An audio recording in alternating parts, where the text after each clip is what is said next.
Hello, in this video we will discuss about recursive function in C sharp. A recursive function is a function that call itself means एक function ऐसा जो खुद को call करे in order to solve a problem. ठीक है? And in C sharp we can define a recursive function to perform tasks like calculating the factorial of a number, traversing a tree, or solving problem like the Fibonacci sequence. Fibonacci sequence actually हमारा होता है जैसे like number होते हैं जो मतलब कि एक में is the sum of two preceding ones means जैसे हमारा 0 1 है तो 0 1 को प्लस करेंगे 1 होगा और सिंपली जैसे 1 1 को करेंगे ऐड तो 2 होगा और फिर 2 1 को ऐड करेंगे तो 3 होगा ठीक है। तो अब जब 3 और 2 को ऐड करेंगे तो 5 होगा तो मींस हमारा 4 जो है वो फाइनेंशियल नंबर नहीं है। 0 1 2 3 है फिर 5 है फिर 8 है। इसी तरह हम आगे आगे मतलब लास्ट के जो दो नंबर है उनको ऐड कर जाते हैं वो हमारी फाइनेंशियल सीक्वेंस होता है। इसके बेनिफिट्स हम बाद में देखते हैं, पहले मैं आपको एक लाइव एग्जांपल बना के दिखाता हूँ रिकर्सिव फंक्शन का। ठीक है, तो रिकर्सिव फंक्शन के लिए हम एक स्टैटिक मेथड बनाते हैं। स्टैटिक इंटीजर हमारी रिटर्न टाइप है। मेथड है हम लिखते हैं फाइबोनाची सीरीज। ठीक है, इसके अंदर हम एक पैरामीटर पास करेंगे suppose int n।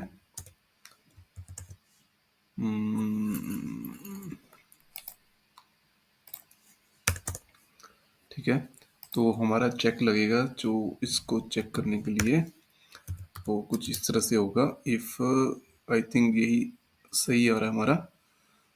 If n is less than 1 then return none else. Same method हम वही कॉल कर रहे हैं और उसमें हम दो पैरामीटर भेज रहे हैं n-1 और n-2 करके। ठीक है, तो हमारा ये फॉर्मूला ही है, ये सही है। ठीक है, तो अब हमारा रिकर्सिव फंक्शन ये चीज़ हो रहा है। देखो ये हमारा मेथड है और इसी मेथड को हम इसी मेथड के अंदर से दोबारा कॉल कर रहे हैं। ठीक है, तो अब ये होगा कि जब तक ये कंडीशन मैच नहीं होती हमारी तब तक ये वैल्यू इसी मेथड को बार बार पास होती रहेगी। तो ये हमारा रिकर्सिव फंक्शन है। ठीक है, अब इसको हम कॉल कैसे करेंगे? Int n equal to 10। ठीक है, और इसको हम प्रिंट करवाते हैं वो इस मेथड को पास करके।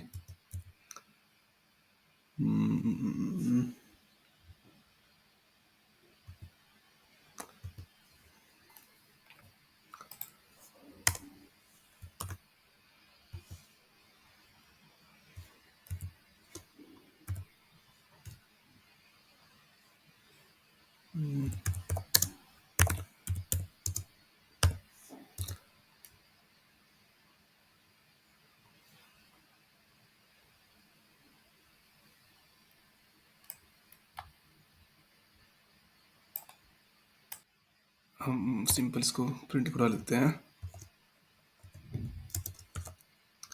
टाइम वैल्यू को। ठीक है, अब इसको रन करते हैं, हम देखते हैं क्या होता है आउटपुट में।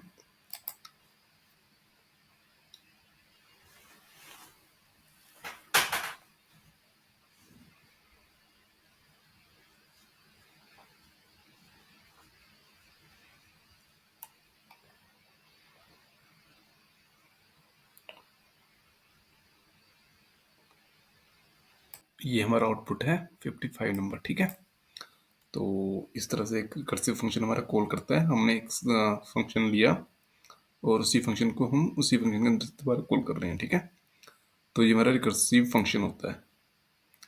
और अगर आपको ये भी देखना है कि ये 55 क्यों आया है, तो जैसे कि मैंने बताया कि ये फिबोनाची नंबर होता है और हमने 10 वैल्यू इनपुट की थी। तो हम एक बार इसको गूगल पे भी देख लेते हैं कि 10 इंडेक्स की वैल्यू क्या आएगी। ठीक है, C Fibonacci number of 10th place is 55। ठीक है, तो जो हमने फॉर्मूला लगाया है वो बिल्कुल सही है और हमने ये नंबर कैलकुलेट किया है with the help of recursive function. Okay, तो ये हमारे कुछ बेनिफिट्स हैं रिकर्सिव फंक्शन के। तो हेडलाइन में मैंने मेंशन किया like simplified code, elegant solution, reduced code duplication, natural fit for certain problem, and backtracking algorithm. तो आई थिंक ये स्ट्रेट फॉरवर्ड ही है, आप एक बार पढ़ोगे तो आपको समझ आ जाएगी ये पॉइंट्स। उसके अलावा इसके कुछ ड्रॉबैक भी हैं, जो कि जैसे स्टैक ओवरफ्लो और परफॉर्मेंस। तो रिकर्सिव फंक्शन जैसे अपने आप को बार बार कॉल कर रहा है तो एक परफॉर्मेंस का इशू रहता है, क्योंकि ये टाइम ज़्यादा लेगा, मल्टीपल फंक्शन कॉल होगी तो ये थोड़ा स्लो हो जाता है, ठीक है।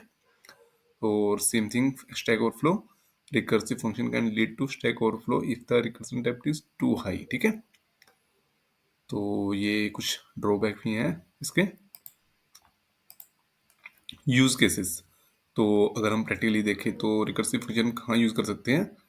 तो एक तो जैसे बैक ट्रैकिंग एल्गोरिथम, तो जो हमारे लाइक पजल्स होते हैं या कॉम्बिनेशनल प्रॉब्लम होती हैं लाइक एनक्यूएंस प्रॉब्लम, और या फिर हमने परम्यूटेशन जनरेट करना होते हैं तो वहाँ पे यूज़ होता है।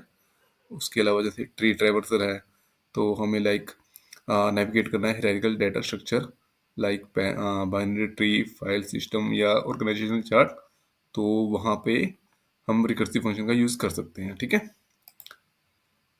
Thank you. Please share your valuable feedback in comments. Okay. Thanks. Bye.